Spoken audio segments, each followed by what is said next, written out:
What's going on, guys? Today I'm going to be doing another video to show you some of my latest pickups, but first I'm going to show you another item that I purchased from the eBay seller who I bought a bunch of collector's stuff from, and there was just too much for me to stick it all in one video because I couldn't really give each item the time that it kind of deserved, so I've split it up. So in this one, I'm going to be showing you this. This is the Jurassic Park 25th anniversary collection. So there were a bunch of different, cause I've seen one at JB Hi-Fi that was like a thin little pack that was also a 25th anniversary edition. So there was a bunch of different versions of this particular box set. It still had the same sort of scheme going on, but it was just a different box set. The thing that makes this one so cool is it comes with collectible cards, but it also does this. Let me just remove this. So you remove this lid here. Welcome to Jurassic Park. That's pretty cool. And you press this button here. This will probably get this video copyright claimed, but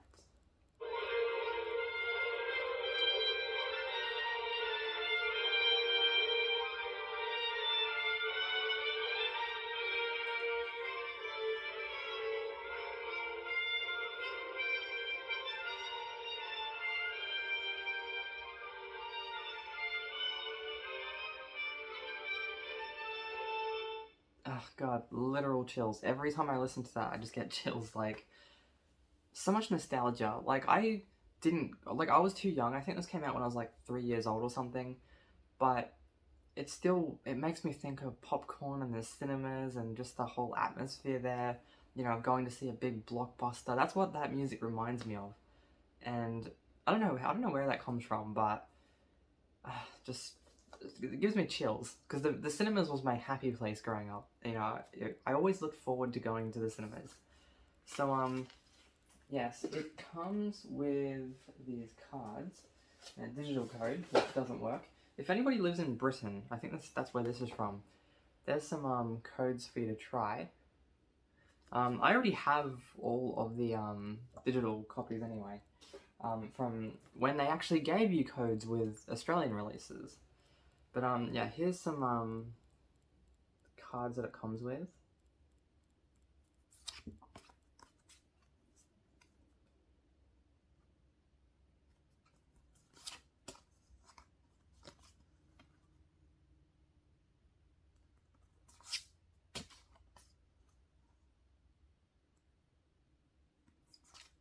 These are pretty cool.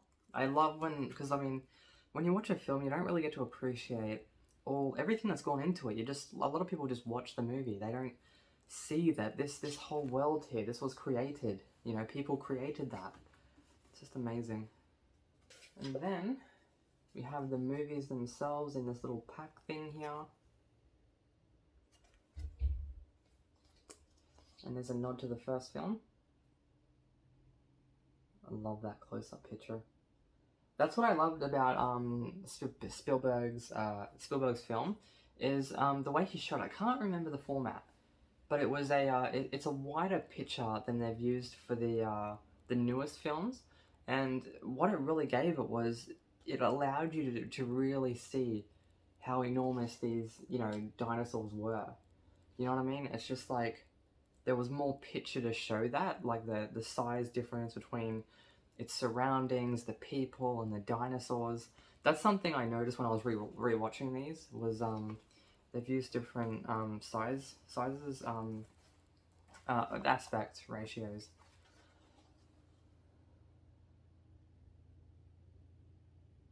That's pretty cool. I love this. I mostly just bought this one because of how it was put together. That sometimes I'll buy movies just because of that, you know, but the music that comes out of the box, chills.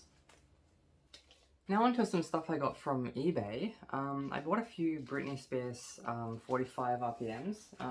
These are like 7-inch records that were made for like, what do they call those machines? Those jukeboxes, that's the name. They were made for, did they even have they must have, because they made these. So yeah, but they were made for jukeboxes. And yeah, so I've got 3 more. I only buy these when they're really cheap because, like, you see people asking a fortune for them, and I know they're not worth that much. So I paid $10 each for these ones. So I got Stronger, You Drive Me Crazy. I was gonna say Lucky, but Lucky is one that I already have up there. And Sometimes. So I'll pull this one out. They're all the same. There's no like special artwork or anything on these. So yes. And now, even though these aren't worth that much, I recently spent a little bit on a custom sleeve. There's a Oops, I Did It Again, which I don't have. I'll explain that in another video, because that one's kind of, requires a bit of explanation. But yeah, I bought one of these, the Oops, I Did It Again 7-inch version, but I paid like 10 times what I paid for this. Because it came with a custom sleeve. And I don't just mean like a sleeve with a picture stuck on it, but a picture that somebody designed for it. So I thought that was really cool. And I do quite like playing these, because sometimes it's quite nice if you just want that one song. You can just pull one of these out and just play it. So in our previous video, I showed you a Predator 3D Blu-ray that I got from a store in the city, and didn't have the Blu-ray in it. It had a normal DVD in there. So I took that back, and he unfortunately didn't have the Blu-ray there. Whoever he'd picked that up from at some point had obviously put a wrong DVD in there. So I just exchanged it, and I exchanged it for this. This is Quentin Tarantino's first film, Reservoir Dogs, 15th anniversary. I have not seen this, which is why I picked it up. And it's in this special like gas can packaging. I think that's pretty cool. These aren't rare, you can pick these up on eBay, but I just haven't. Like, I've looked at them before, but I just haven't picked it up. So I figured, holy crap, there's one here, so I'll just pick it up today. So, and, how much did I pay? $12, $13? That's cheaper than you can get this on eBay for. So, did pretty good. And, so yeah, there's a good shot of the front, back, and that just comes off like that. And is this going to come out? Bit fidgety getting this one out. So inside we have this, which is meant to look like a matchstick thing. And here are the discs. So they're pretty cool. And it's got artwork on the back of them here as well. So there's the artwork on the back.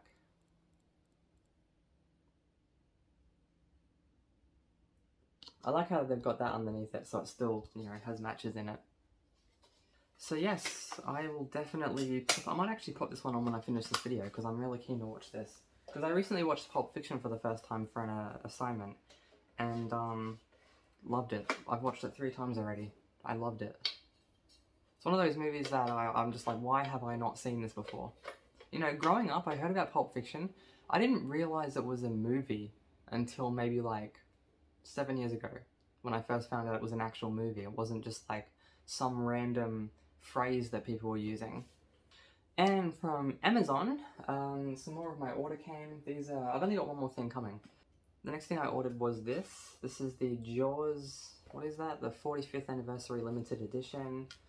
This has been out for a while, but I just didn't pick it up. It's got a lenticular cover on the front there, which I think is pretty cool.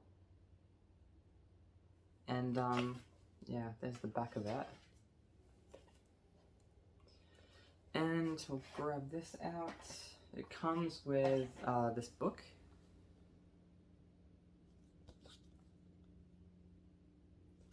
And yeah, it's got a bit of information about, well, actually quite a lot of information about look at this. Diagrams for the shark. How cool is that? I just find this stuff amazing. Look at this, storyboards. Just amazing, this stuff. I love looking at this stuff, because these films are iconic. They're absolutely iconic. And to see bits and pieces of how it was put together, just amazing. I live for this stuff, honestly. Like, you can sit in a classroom while you're like getting told how to do something, but when you actually see an iconic film like Jaws and the process of making it, that is so valuable. And look at this. It looks like, I could be wrong, but it looks like they've framed the shark up, but some of the shark is outside the frame. I'm not sure if that's how they're wanting the shot to be. It appears that way. But seeing that, you can just envision what just happened. Like it's like in this one here. I'm guessing it starts off jumping out, and the shot continues as the shark goes out of frame there. So I'm just guessing that's what's happening in these pictures here, in these storyboards. Just amazing, honestly. And we got a bit of artwork there, original artwork for the film. Oh my god, I'm sorry, I'm just like so impressed. One thing I'm not impressed though is codes don't work. So if anybody would like to have that code, feel free to go see if it works. Not impressed with how Australia is getting screwed by studios not offering digital codes. It's just like, because they've got the balls to have it up on their like iTunes and Google Play and say, hey, if you want this, rent it or buy it. It's just like, I've already bought it, where's my, you know what I mean? I can't be the only one that's pissed off about that. So yeah, there's the disc artwork. Yeah, so like when I first got into collecting, I was getting films and they had digital codes there. But every time a release comes out now, I never find a digital code in there. It's just like we're getting majorly screwed. It's like I don't know why like people, you know, that make these decisions, why? Why do they make these decisions? You know, that's something I would really like to know. Like, what do? Sitting there saying, hey, you know what, Aussies, they don't need a digital code. They can pay for it a second time if they want it. What do you guys think? Yeah, sound like you gotta, you know, fuck that person. Fuck whoever said that. Getting angry at a hypothetical person here. Next is The Irishman. This one here, I held out for so long getting this one, and I'm finally, I'm really happy to finally have it. There's the back, and I've got the hype sticker there. I like to keep those.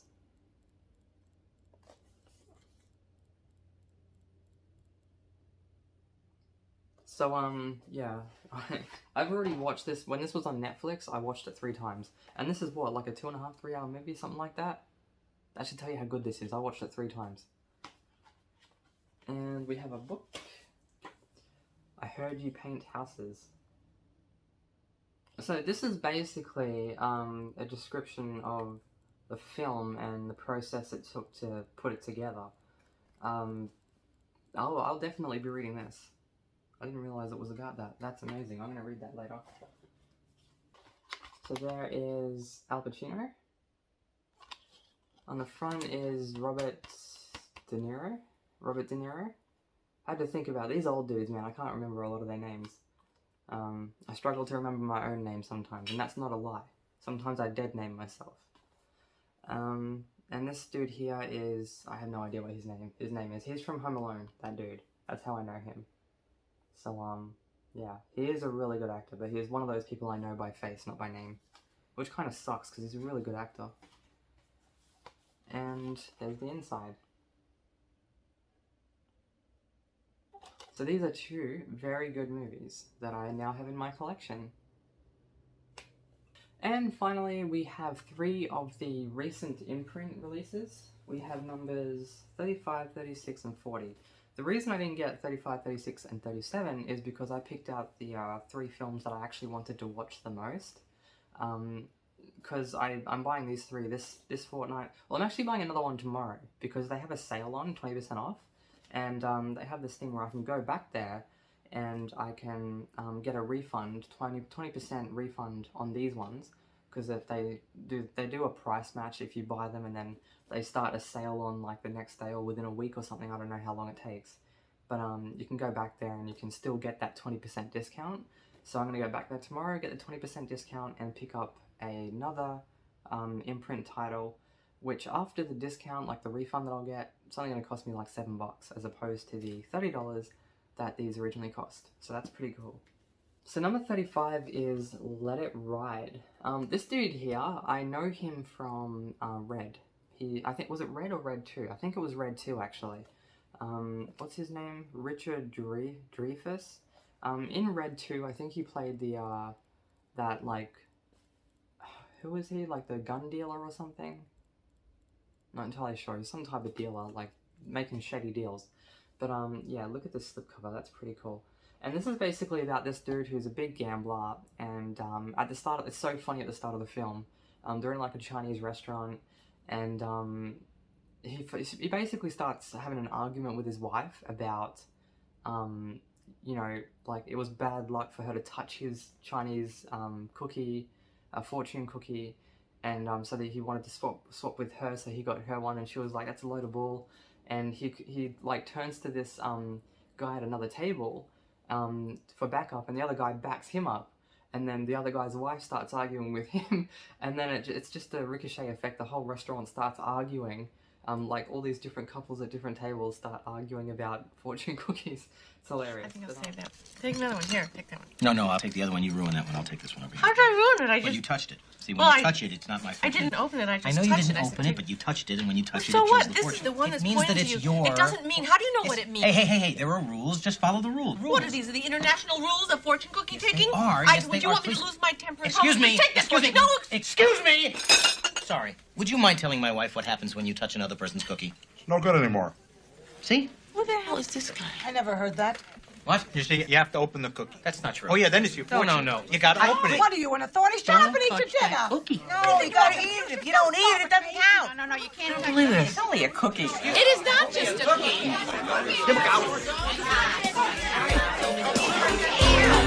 But yeah. Anyway, he ends up getting lucky, and throughout the film, he's having a lot of luck at the horse races, and just a fun film. I really enjoyed this one. Like honestly, I've been through the first three already with Imprint. This Imprint wave, and they've killed it with it. Like for real, every movie I've really enjoyed. Like this one here, really enjoyed it. So yeah, there's the back of it there. And special features, we have The Finish Line, Direct and Let It Ride, an interview with Joe Pitka, deleted scenes, theatrical trailer, and it's 180p. What is it? High definition presentation. So yeah, so there is the inside. I love this about Imprint. They have different artwork for the case, which is the only reason you should have a slipcase, is when there's more artwork there. So yeah, that's pretty cool. And on the inside, before I watched this, I was looking at the inside going, what the hell is going on here? But that's actually a really funny part of the film. So that's really cool. I really love this film. It's got like a dirty 70s vibe to it. Like if you can imagine, like it just paints a very dirty picture of what the 70s were like, or like everything was dirty. You'd walk into a pub and it was filled with smoke and there was dirt everywhere, nothing was clean. It had that kind of a vibe to it. Next is Regarding Henry. This is a different Harrison Ford film to what I've ever seen from him before. Basically about, I think it was based on a true story too. It doesn't say based on a true story, but in one of the interviews that he did, he was talking about how it was based on this lawyer. So it didn't say based on a true story, but apparently it is. And so basically he gets shot in the head by this dude who's holding up this store, and he loses his memory. And so he goes from being this big shot lawyer to being this dude who has to relearn how to talk, how to walk, how to live, basically, how to be a functioning member of society. So a very interesting film, this one. I actually really enjoyed it. And here's the inside. And we have the inside of the inside.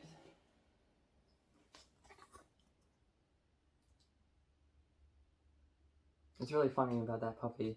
It's like he just goes for, like when he goes home from rehab, you know, rehabilitation after, you know, where he has to learn everything. He goes out and he buys a puppy. And the last one is Timeline. This is actually a newish one. It's 2003. So still old, but newish in comparison to these other ones. And it's got, what's that dude's name? Paul Walker? Was that his name? Yeah, Paul Walker. I knew I recognised him. It's actually got some names in this. Paul Walker, Gerald Butler. Who was that guy? O'Connelly? Billy Connolly. It's got him in this too. Basically about these archaeologists who are transported back in time because they want to rescue their dad, who also went back in time, and yeah, so it's a really interesting film, this one. I actually kind of enjoyed this one. So there is the inside.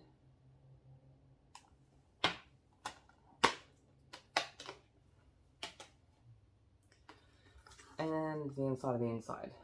The battle scenes, to be honest, were a little underwhelming, but I was sitting there thinking, is that, like, you know, is that being realistic? Like, is that how battle scenes actually work? And they weren't these, like, huge, like, you know, $10,000-$20,000 battle? $10,000-$20,000 soldier battles? Because they're really kind of small battles, and it was underwhelming, but I don't know, maybe that's how most battles were back then. So, yeah, very interesting film, this one. And actually got quite the way of special features there. So making their own history featurette, I'm assuming that's got something to do with behind the scenes, how the film was made, I'm hoping. So yeah, interesting film. So that's all I have to show you guys. Hopefully you enjoyed this video, and I will make another one in the future.